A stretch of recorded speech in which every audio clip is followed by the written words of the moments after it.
Hello, good morning.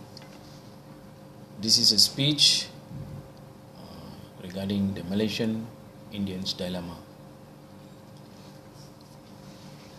My fellow Indians, this is an important message and plea to all my fellow Indians here in Malaysia. As you all know, our PM, Tun Dr. Mahathir, has personally taken the responsibility to oversee the problems of the Indians here and put things in order with respect to the upliftment of us Indians in the society. As you already know, Malaysia is a country in which our forefathers came and struggled to make their lives better all by themselves without the help of or assistance of any government at their time.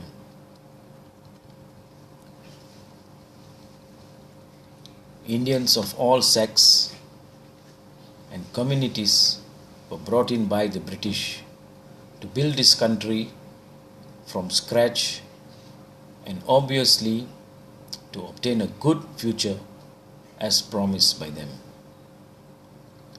Later, some succeeded, but many didn't.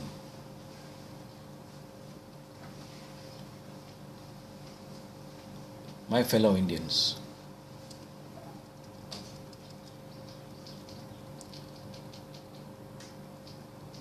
the Malaysian Indians consists of the Tamilians from Tamil Nadu, the Telugus from Andhra Pradesh, the Malayalis from Kerala, the Sikhs from Punjab, and others from other parts of India.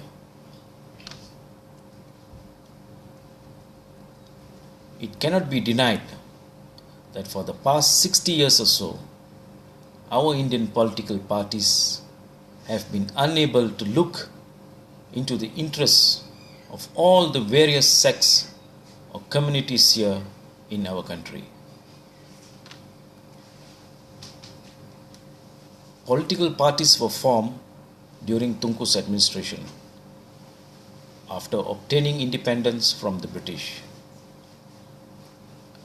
The Indians were promised a good future if they fully gave their support to the ruling party at that time. Later, somewhere along the way, UMNO was formed to look after the Malays, MCA after the Chinese community, and MIC with the hope of taking good care of all the Indians here in our country. Sad to say, these political parties were race-based. Unfortunately, for the past 60 years or so, within MIC, nothing materialized. We began fighting amongst ourselves. We began pulling down other Indians who were striving to climb the ladder of success. Hence, the term crab mentality came into being, which was used to describe us Indians here. It is a terrible, shameful remark imposed on us, even till today.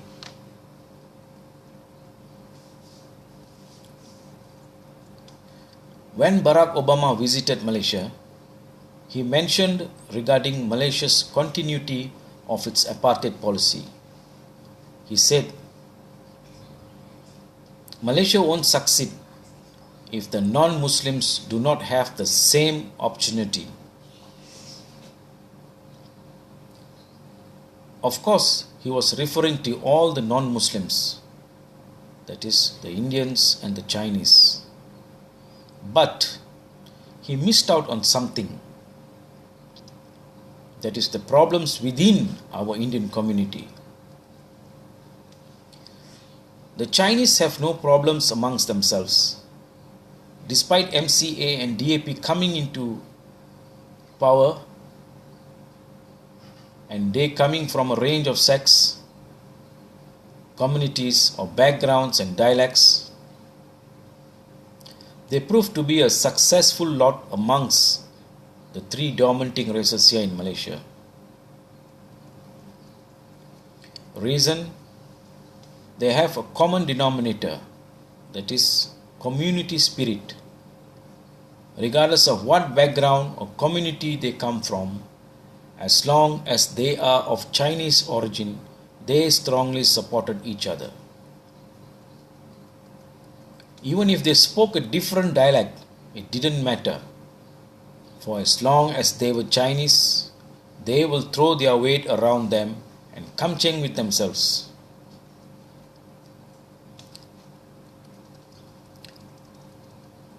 Apparently, our Indians lack this spirit. It is a real sad thing, and this is why we are still stuck in this pathetic, miserable state. Naturally, the safe drivers simply took advantage of this and started to marginalize us, and our situation got even worse.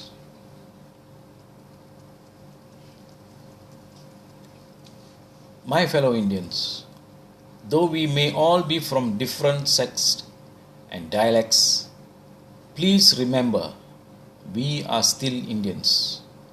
We have to use the English language as a common mode of communication amongst us.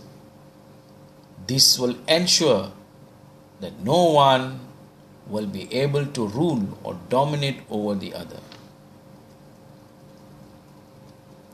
If we have the tact of speaking fluent English, I reckon we will not face any difficulty in communicating with Indians of different mother tongues, and our ability to speak fluently in English will put us in a higher platform while pursuing further studies like postgraduate or PhDs or in the international business world. Time has come now for the cooperation and for the creation of a solid relationship between all sects of the Indian community here in Malaysia, without regards to their dialect they speak or the caste they belong to. For the past 60 years, life was very hard for us. Even now, there are many Indian families struggling to have 2 decent meals a day.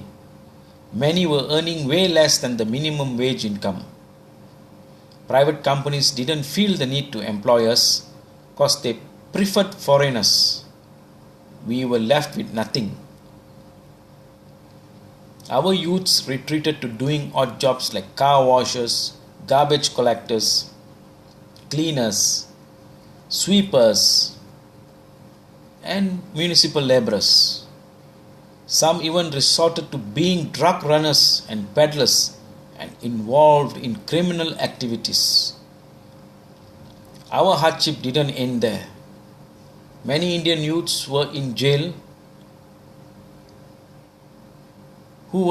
were treated like Sampa Masyarakat, a term used to describe the convicts or criminals of the Indian race by the slave drivers, and eventually were deliberately murdered.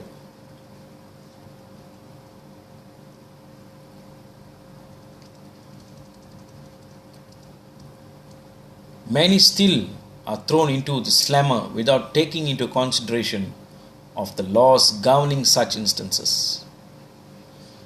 Our capable Indian lawyers were simply sidelined by the oppressors or slave drivers and were just made to silently witness these atrocities that fell upon those affected. My fellow Indians, we at present have no compensation or evolution terms. We have no iron minds in people to provide us in a rainy day. We have no personal future. I reckon your sorrows and joys belong to all Indians here in Malaysia. We share the same future, and so it is our duty to see that it leads us to a bright and cheerful future at the same time coexisting peacefully with the other races in our country. The rise in the standard of living of our Indians here cannot be created overnight. The good things in life will not fall down from the sky. They can only come by the cooperation between us Indians, especially by incorporating the community spirit ideology amongst ourselves and using English as the medium of communication with each other. I reckon we have within our community people with integrity in ability to execute or chart the way for the upliftment and mass movement of all Indians here, regardless of what sect or community they belong to. We, the Malaysian Indians, will never run away from any intellectual fight and never will. We should strive to prosper by incorporating the community spirit in our lives and coexisting peacefully with the other races in our country. This is the only country we have got. I say to them, previous Indian politicians, you can be self-centered in your actions, but you will never deprive us of taking steps to follow the ideology of the community spirit and working hand in hand with our other fellow Malaysians. Lastly, this is my sincere message to Dr. Mahathir. Let it be known that the paramount interest is that of the Indian people as a whole. There may be times where in the interest of the whole Indian race, you may have to take steps which are unpopular with each section of our community.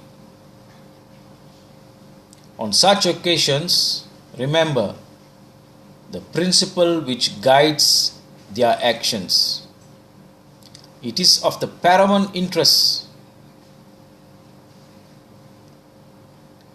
of the whole Indian race, regardless of what dialect they speak, must prevail.